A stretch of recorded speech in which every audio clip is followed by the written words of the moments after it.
Welcome to Lobster Magnets Review, the channel of the review. I am here with my good old buddies from college. What's up? And my new buddy, well, not so new buddy. I've known him for a very long time. I've wanted to get him on these one of these little chapter reviews for a long, long time. Get into the YouTube game. My good old buddy, Zavule.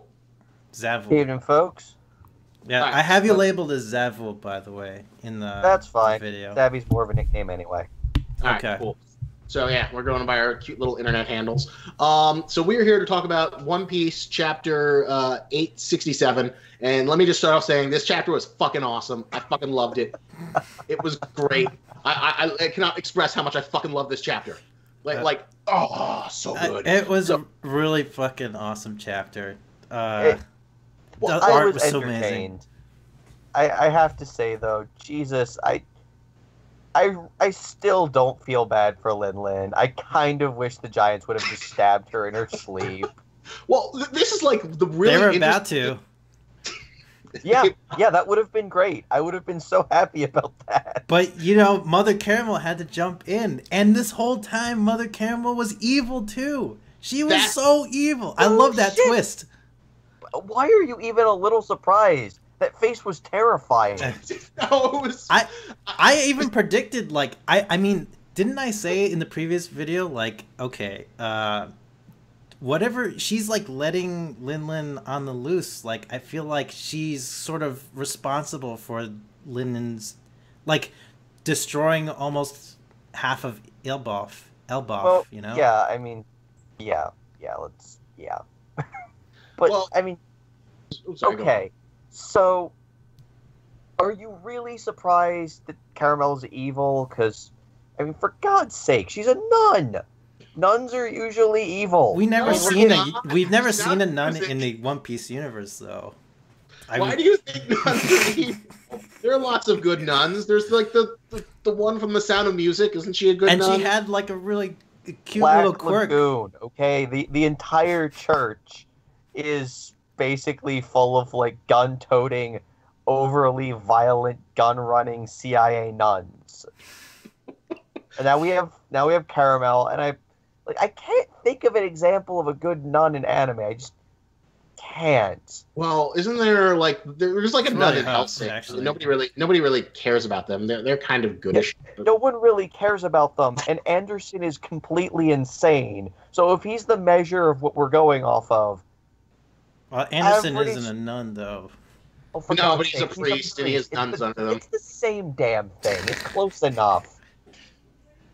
Well, geez. Well, the thing I kind of loved about this chapter, though, that makes it really fun, is that I think this is like the first time Oda's done like an unsympathetic backstory where like everyone is kind of awful. well, not the Giants. You love the Giants. The Giants are all right. Yeah, the Giants are fun. Like, I love that we got to see Elbaf. We got to see a little bit of their culture. And I love the fact that, like, Mother Caramel, she's like the first mentor figure who's just kind of bad. They always are like, have these heroic aspects. And then we learn that she's a child dealer who is planning to walk Lin off to the government to, like, mold her into a brainwashed admiral. And honestly, I would kind of, like, pay to see, like, an alternate version of One Piece where that's actually successful, where she's like given away and like the world government has to like try and train her and she's just this incredibly destructive presence. I mean, I would also really pay to see John Giant's backstory now, because Christ. Who's God. John Giant? That was one of the Marines, right? That Yeah. befriended. He's in Marineford. He's not like a major character. He's like one of those kind of like interesting side background characters that you see. Was pop that up. that wasn't the one that befriended Robin, was it? No, that's Saul. No.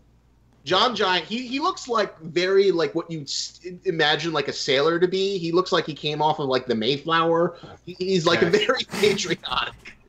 He's a very patriotic looking giant. Although, yeah, now that we know that like the government had this like fucking secret, the world government has this secret giant soldier rehabilitation brainwashing program. Yeah, now I'm kind of really curious to see that. Like it's like this thing where like the giants are like these prized warriors, and getting an orphan and brainwashing them and getting them to become a soldier is now a thing in the One Piece I would universe. love to see more Caramel backstory now. Like her character seems really evil and devious and interesting now. Now that I know this information, and also her devil fruit power. Like, how did she? Like, what can she do with that? Yeah, what kind of is thing? that? Well, apparently she has. It's Big Mom's devil fruit power. It's the soul. Actually, soul. that's an interesting question, though. Now we know. Can you get a devil fruit power from just eating someone? I mean, I guess they have the devil fruit. It's like the equivalent already. of like eating the person that ate the devil fruit. So Yeah. the devil fruit might still be in their stomach, and Which, again, is why I'm just sitting there going like, all right, so, wait a minute. That's another good damn question. Okay, so, way back when Blackbeard first gained the Quake power, he did it by, like, hauling Whitebeard's corpse into a secluded location, and then just something happens, and now he has the Quake power. guys, 1 second. I got a Wait, where are you going, Greg? second. God damn it, Greg. Oh, you suck. All right, well, we'll keep going on. Well, Anyway, what so- happened was, whatchamacallit, he puts the thing over Blackbeard. No, Right. Whitebeard. He does something mysterious, which we don't know, and then he Right. gets the Quake fruit. So- Because originally what happened was later on, and it was like Punk Hazard, where like that salamander thing explodes, and then we see the salamander thing fruit go into like another random fruit, and that's sort of like the rule that the One Piece universe devil. Because like it's funny, devil fruits have been like in there forever, but we don't really have much lore about them. And I can sort of accept it. It's like the All right, all right, nice to have you back, Greg. I can accept it that like okay. It's an excuse for Oda to come up with all his crazy powers. That's fine. I can live with that. It's the X-Men superpower of the One Piece universe. But we've been getting a little bit more lore, and so far, it looks like, when you die, your devil fruit power, goes off into the world, and whatever fruit is nearby becomes, that new devil fruit. Right, but Yeah. that was my question. Like, what is the time frame on that? Because, like, you just hold someone's corpse over there. He was already dead. Shouldn't that have, like, popped over to the nearest, like, barrel of apples on some asshole marine ship or something? My theory is that, like, Blackbeard had, like, an apple or something, and then he, like, ate the apple. Then why did he eat his corpse? I don't know. Well, now it looks like, there's a whole new bit of lore added to it where it's like, possibly Blackbeard ate a chunk of Whitebeard, and that somehow gives him the black. Maybe the body has to like completely deteriorate in order for it to transfer to a fruit. That was actually my question, is like, since Blackbeard or Whitebeard was already dead, shouldn't the fruit have like immediately just popped, or the whatever the fruit is just popped off into the next available piece of vegetation, and then Yeah. Well, that's just a corpse. Apparently not, because I think he still needed that corpse in order to get the devil fruit power. Man, I mean, I know this is not how that's gonna work out, but I would just find it fucking hysterical if it was just like you eat a devil fruit, it's just like a tumor inside you, and that's how and that's how like they get Ace's power back. It's just like they have to dissect and just like drag it out. Oh god. Like, I really want to know how this works. Like, how long do you have to be dead before the fruit power just kind of like wanders into the next available like banana or something? You just like eat their brain or something. Like you have Promise to like, Neverland. hit them with the fruit. What exactly is the process here? But anyway, so I'm going to guess that's how that worked. Is she ate caramel and then she gained the power because that's like eating the fruit? Yeah. Or something. I would assume that's how she got it. How she got this power. It makes sense. Oh, it's so interesting. Like, I almost like wonder, like, is Big Mom actually going to be like? Because like I feel like this is going to be the end of the flashback, sadly, as much as I want to see like the continuing story. Because like we've gotten like the three main things. We know Big Mom's. Oh. That'd be lovely. We know Big Mom is what? Okay, so we know Big Mom. There are three objectives she has in life. She wants to, be a part of the giant society again because she has very fond memories of, giants from her youth. We know she wants to have a big tea party where every animal or every human is represented in the world, because that was what Caramel wanted to represent. Mm-hmm. And then what was the third one? I guess she also wants One Piece. But no, I guess she wants to eat a giant at some point. maybe. And she wants to reestablish her link to giant society and be reestablished there. And it all stems from her childhood, as she's like a 5-year-old little child who wants to be accepted by in the little motley home, and she's like constantly trying to recreate this image of her perfect childhood. And now we know why Mother Caramel is so tied to her. But at the same time, despite her simplicity, Lin Lin is still a horrible monster that is capable of killing mass genocide. I have to say, this is possibly the dumbest, not this is terrible writing dumb, but the actual dumbest One Piece villain we've had in a long time. And we've dealt with Horty Jones in the recent past, so that is... But that still is way that is more interesting Luffy than level Horty of Jones. dumb if Luffy was also a cannibal. I mean... she's really dumb in this flashback. That seems to be where we're operating here. Is she's basically Luffy with a gender swap, and also no real bounds of what she's willing to eat. Yeah, it's weird though, because in the present she doesn't seem that dumb. She seems like she's intelligent. I let my kids do whatever I want. I've got this empire. I've got this ambition. To be fair, this happened during her childhood. And her memory of that childhood event is probably really foggy and jaded by a lot of things, and she is smart. She has some degree of intelligence. We're trying to get trying to double cross the Germa 66 and through this whole wedding scheme and thing and stuff. I don't feel like that's intelligence. I feel like that's just scheming, space cunning. Yeah.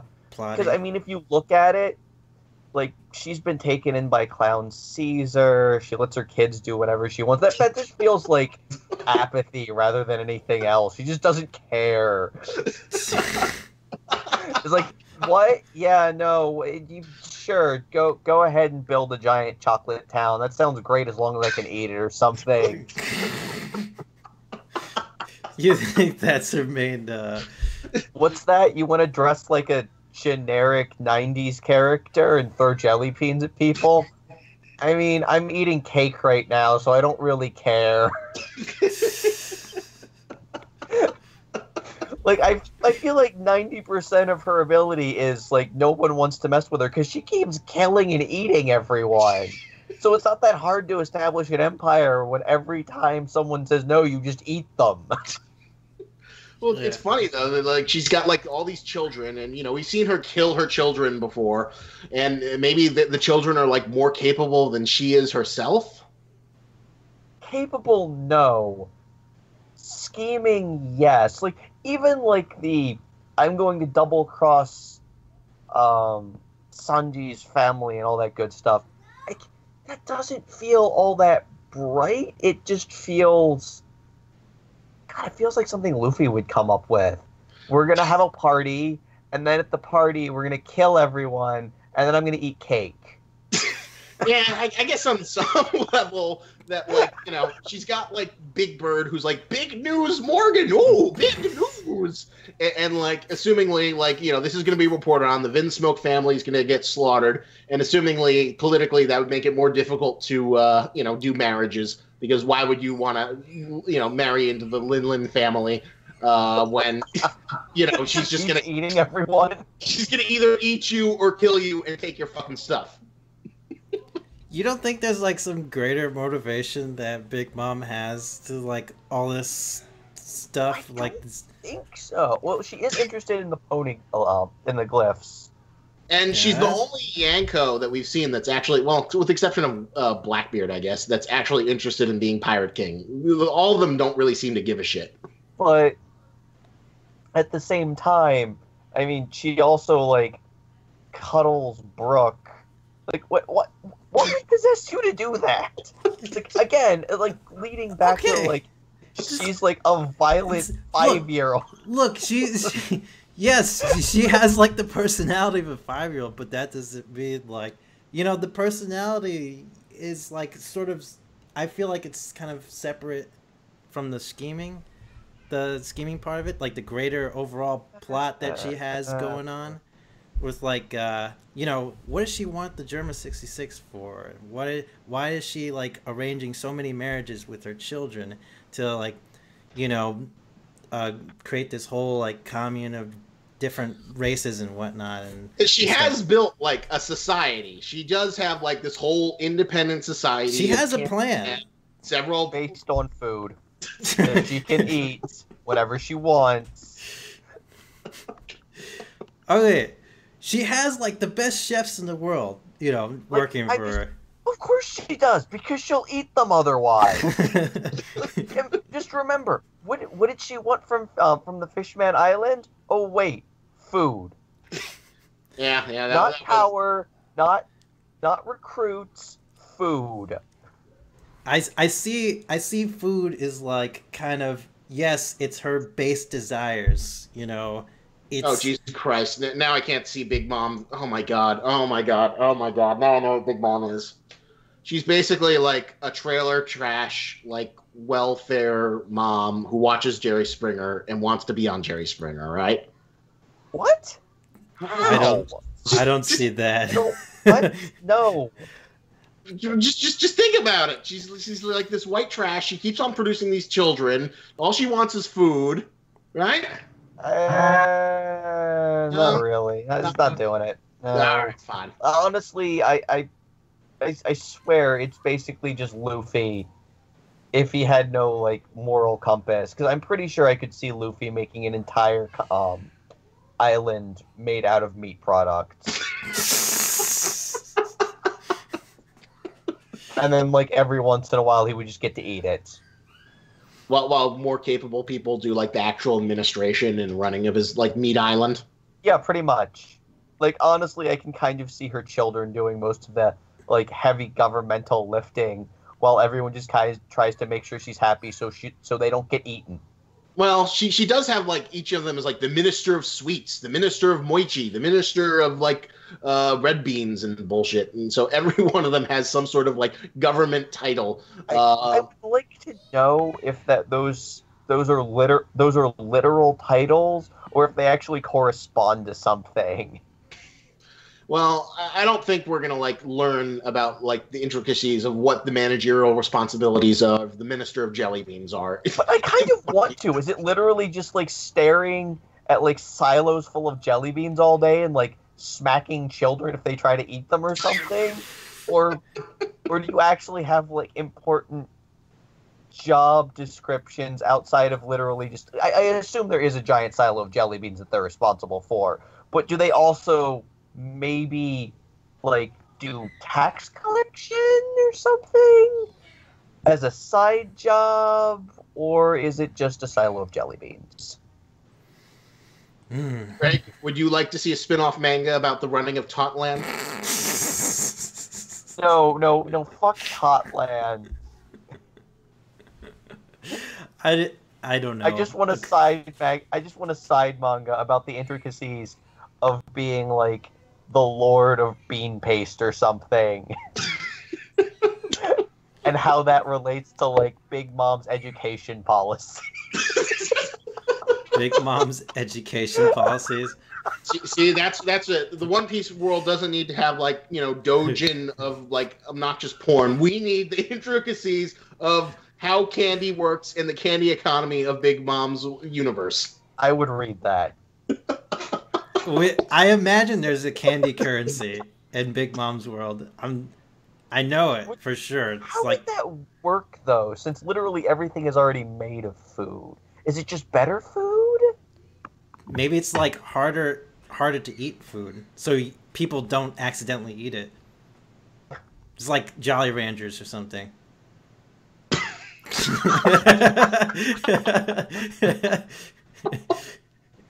Maybe it's like Gelt or something. I was thinking that, but then that's still kind of easy to eat. It's like you can melt very easily and stuff. Well, it's a special gelt made from the non-melty chocolate food. That would sort of make sense. But like, well, the interesting thing about Big Mom has not been paid, and is slightly sympathetic, but not really, because she's still a cannibalistic person who can't control her baser impulses, and no one can rein her in. She murders giants. She eats children. She ate her mentor figure, even though her mentor figure is. Does that mean that like Oda's actually setting up to actually have them succeed in their assassination plot? God, I hope so. Because like there was like originally the Vinsmokes were like the de facto bad guys, and I'm still kind of disappointed we're not going to get to see them punched in the face, just sort of mildly humiliated, and even that's going to be taken away by like the fact that like Sanji's brothers don't care. I don't know. I kind of imagine that if the assassination plot succeeds, they're just gonna like dump the Vinsmokes on an island somewhere, and then leave with all their stuff. I mean, that's fairly humiliating. I still maintain that the end goal that Oda has in store for the Vinsmokes is they're just going to be added to that hodgepodge of the amalgamated ally fleet that Luffy just ignores most of the time. Yeah, I 100% agree with that. I feel like that's the sort of end game that like Reiju will somehow be like made to be the somehow Judge will die or abdicate his power, and then Reiju will become the head of the the Germa 66, and then she'll pledge loyalty to the the Allied Straw Hat fleet, and that's the sort of like end game for this arc, the ultimate payoff. I'll buy that. Also, speaking of spin-off manga, I would totally pay to see a spin-off manga of the day-to-day operations of the Heart Pirates. Of the Heart Pirates? Didn't just like being like doctors, all like medical professional people on the sub or something like that? I don't think they do. I think Law's the only one with like any medical experience. I'm pretty sure, like yeah. Bear, and then like this guy named Penguin, and then the really big guy, John Ball Jark. Like, I hate to say it, I kind of see that panning out like Rock Lee's Springtime of Youth. Because if you look at the rest of his crew, they're kind of a bunch of idiots. With like all them like posing, like doing like team like posing, yelling about stuff and yelling stuff because they weren't properly introduced. Like, I just kind of want a spin-off manga of like Law dealing with their idiocy on a day-to-day basis and being the only confident person dragging the rest of the crew towards the One Piece because he's the only person there that knows what he's doing. Yeah, they're kind of like a goofy bunch of motherfuckers. It's just like these little weird guys who are just like kind of along for the ride, who are mostly mookish with a few like signature ones, and they've got a bear as their like second officer who's just kind of like this weird mascot who gets depressed. And I kind of also want to see Beppo use the what is it called? The Minx electricity power. Yeah, it's like electrostatic powers. Why hasn't Beppo Chidori'd anyone yet? I want to see a Beppo Chidori.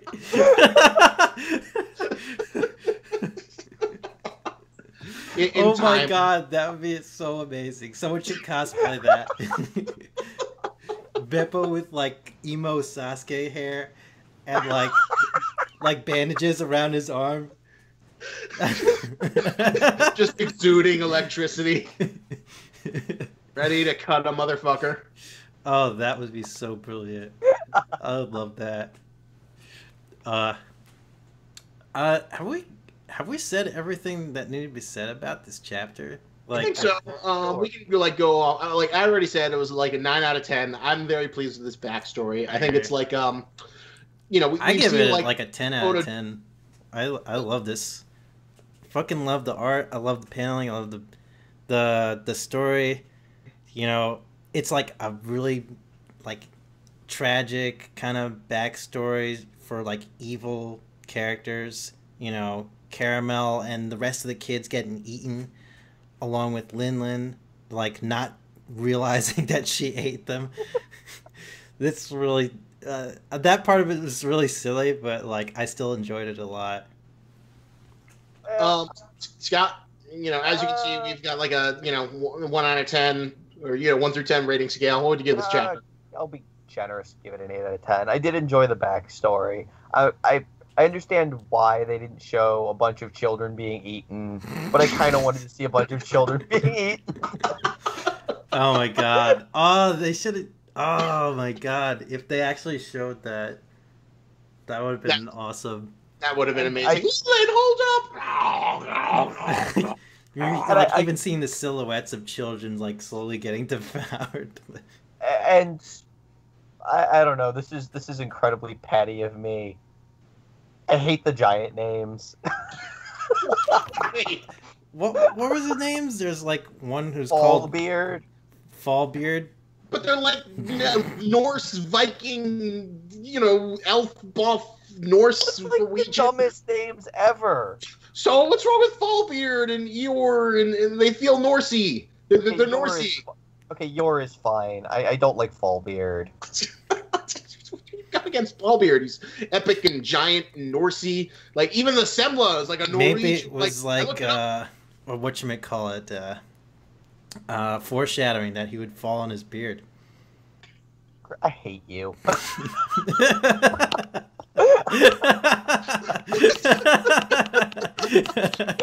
that Oda, he works on multiple levels of depth. For Fallbeard, who existed for 300 years, The guy has to name so many characters. He has to come up with so many characters. It's just like, how does he come up with all the names of, like, for all these characters and the designs for them? I'm sure he comes up with like. I'm pretty sure he just put the word beard and then flip through the dictionary or something. Yeah, it's like there's got to be like some crack shoot names here and there. Is that a nickname? We've clearly seen that the Giants don't have beards at 5 years old. So for the first 14 years of this Giant's life, he was being called Fallbeard with no beard to speak of, and then having that scraggly, terrible 14-year-old pseudo mustache. How much shit must he have been given for that through his life? He just hit puberty at a really, really early age. Really, really, really early. What was his name? Yarju or something? Or I don't know. Maybe it was to have his him grow into his name. Yordle or something. Although that does bring a good question though. Well, Scott, do you have more affection for Harjadin, the giant from the Gladiator, now that he's been incorporated into a deeper cut of the One Piece lore? Yeah, I guess so. I still hate that boxing king. I don't remember his name. But I just want to die. And literally mountain guy. And literally anyone with a cone for a head, they can just go lay down in a hole and be covered with dirt.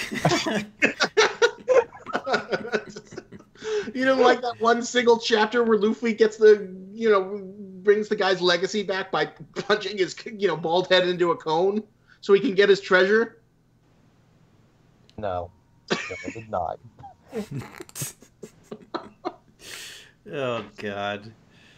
All right, I think that was a fun, lively discussion. We're gonna do one more for the next chapter of Promised Neverland. Scott, Zavule, thank you for joining us. Yeah. This has been a lot of fun.